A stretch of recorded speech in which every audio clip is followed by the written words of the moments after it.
जुड़ चुके हैं। अरमान, मॉर्निंग, पहले तो बताइए नंबर्स कौन कौन से आए हैं, कैसे रहे हैं? बिल्कुल, गुड मॉर्निंग। कई सारे नंबर्स आते हुए दिखे हैं, जिसमें सबसे पहले अगर आप बात करें तो मारुति सुजुकी की, यहाँ पर जो नतीजे आपको दिखेंगे लगभग मिक्स सेट ऑफ नतीजे आपको दिख रहे हैं।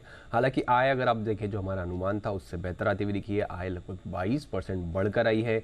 मार्जिन जो हैं वो 7.2% से बढ़कर 9.2% के आसपास आते हुए दिखे हैं। जो हमारा अनुमान था वो 10.6% का था। और मुनाफे की बात करें तो मुनाफा लगभग 145% बढ़कर आता हुआ दिखा है।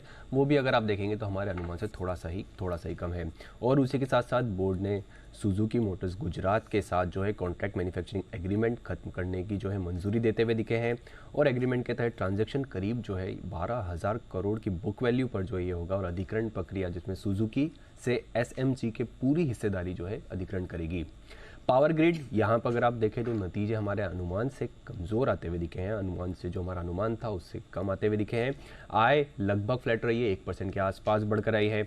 मार्जिन जो है वो आपको इंप्रूव होकर आते हुए दिखे हैं, 84.8% से बढ़कर 87.6% पर आते हुए दिखे हैं। अनुमान देखें तो अनुमान भी लगभग इतने का ही था, 87.8% के आसपास का था। और मुनाफे की बात करें तो मुनाफे में लगभग 5.5% के आसपास की आपको गिरावट दिखेगी। और कंपनी ने अगर आप बात करें तो 3 शेयरों पर 1 बोनस शेयर जारी करने को मंजूरी भी देते हुए दिखे हैं। पेट्रोनेट एलएनजी, यहाँ पर अनुमान से बेहतर नतीजे हैं। आय लगभग 16% गिर कर आई है। हालांकि जो अनुमान था उसके मुताबिक अगर आप देखें तो आय कंपैरेटिवली अगर आप देखें तो यहाँ पर कम ही आती हुई दिखी है। पर कामकाजी मुनाफे की बात करें तो वहाँ पे 25% की ग्रोथ है।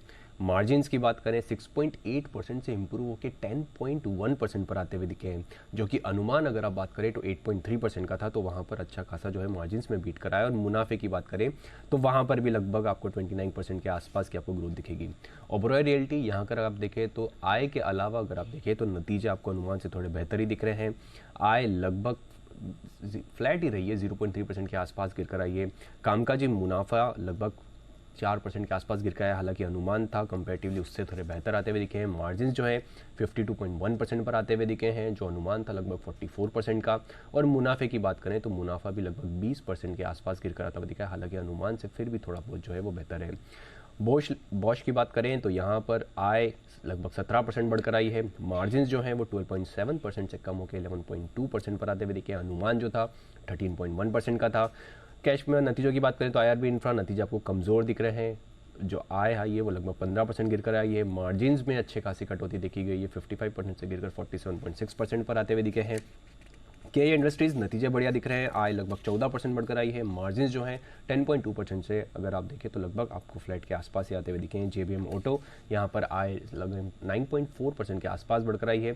और मार्जिन में भी अगर आप बात करें तो अच्छा खासा इंप्रूवमेंट देखा गया, 9.7% से बढ़कर 12.2% पर। और अंत में बात करें मुनाफे की तो वहाँ पे भी 15% की आपको ग्रोथ दिखेगी। चलिए, तो ये तो वो कंपनीज थी जिन्होंने अपने तिमाही नतीजे जारी किए, उसका एनालिसिस अरमान ने आपके सामने रखा। अच्छा अरमान, आज कौन से नंबर्स हैं, ट्रिगर्स कौन से हैं और खबरों के दम पर कहाँ एक्शन है?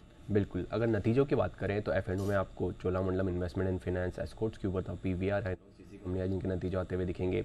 और चोलामंडलम इन्वेस्टमेंट फाइनेंस में बोर्ड बैठक में नतीजों के साथ साथ क्यूआईपी के जरिए फंड जुटाने के प्रस्ताव पर विचार है। जुलाई ऑटो सेल्स के नंबर्स तो आएंगे ही सही। नेस्ले जो शेयर्स जो होगा वो लिस्ट होते हुआ दिखेगा एनएससी पर। अगर आप देखें करंटली जो ट्रेडिंग है वो परमिटेड कैटेगरी के आसपास है। और मैनकाइंड फार्मा पर आपको ध्यान रखना है, 50% का एंकर लॉक इन जो है वो खत्म होता हुआ दिखेगा। एक्स डेट है वहाँ पर एक्साइड इंडस्ट्रीज़ में, जेके सीमेंट में, एसआरएफ में, जहाँ पे सब जगह इंटरिम डिविडेंड है। खबरों के हिसाब से अगर आप देखें इंडिगो और स्पाइस जेट पर आपको ध्यान रखना है, क्योंकि एयरलाइंस कंपनियों को एक झटका लगता हुआ दिखा है कि ओएमसीज ने जो एटीएफ के दाम है वो बढ़ाए हैं। और अगर आप बात करें कि एटीएफ की कीमतों में ज़बरदस्त बढ़ोतरी करी है, हवाई ईंधन के दाम पर लगभग 7,728 तक का जो है इजाफा करते हुए दिखे हैं। रिलायंस ओएनजीसी, इन पर ध्यान रखना है कि सरकार ने घरेलू क्रूड ऑयल एक्सपोर्ट पर विंडफॉल गेन टैक्स जो है 1600 प्रति टन से बढ़ाकर 4200 प्रति टन जो है वहाँ पे कर दिया। और डीजल पर अतिरिक्त एक्सपोर्ट ड्यूटी 0 से बढ़ाकर 1 रुपये प्रति लीटर जो है वहाँ पर कर दी है। GAIL, IGL, MGL, HPCL, hotel stocks, ceramic stocks, इन सब पे आपको ध्यान रखना है, क्योंकि सरकार ने घरेलू नेचुरल गैस के जो है दाम बढ़ाए हैं। घरेलू नेचुरल गैस के जो दाम हैं वो $7.48 MMBTU से बढ़ाकर $7.85 अगर आप MMBTU वो करते हुए दिखे। और नई गैस प्राइसिंग फार्मूले के आधार पर जो है तय की गई है प्राइस। और उसी के साथ साथ आप अगर 19 kg वाली जो है 19 kg वाली कमर्शियल एलपीजी सिलेंडर है वो कंपेरेटिवली सस्ती होती हुई दिखी है। ओएमसीज ने 100 रुपये तक जो है यहाँ पर कटौती करते हुए दिखे हैं।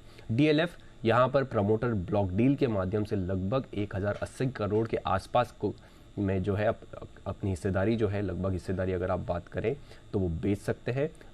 0.9% के आसपास जो है इक्विटी वो बेच सकते हैं और 503 प्रति शेयर के भाव पर लगभग बेचेंगे। और इससे अगर आप बात करें, एक्सिस कैपिटल जो है यहाँ पर डील का जो है ब्रोकर है। आईटीसी 14 अगस्त को बोर्ड की बैठक में Q1 के नतीजों पर विचार है और उसी के साथ साथ बैठक में होटल बिजनेस के डीमर्जर के लिए स्कीम ऑफ अरेंजमेंट पर भी जो है विचार किया जाएगा। बल्ड डील्स के हिसाब से बंधन बैंक सोसाइटी जनरल ने लगभग 1.74 करोड़ शेयर्स खरीदे हैं। Eris life science, Plutus wealth ने लगभग 22 लाख शेयर्स यहाँ पर भी खरीदे हैं। और स्पंदना स्फूर्ति की बात करें तो प्रमोटर्स ने लगभग 12.5 लाख शेयर्स जो है वो बेचे हैं। और खरीदारी में गोल्डमैन सैक्स जो है वो अगर आप बात करें, उन्होंने 8.25 लाख शेयर्स खरीदे हैं।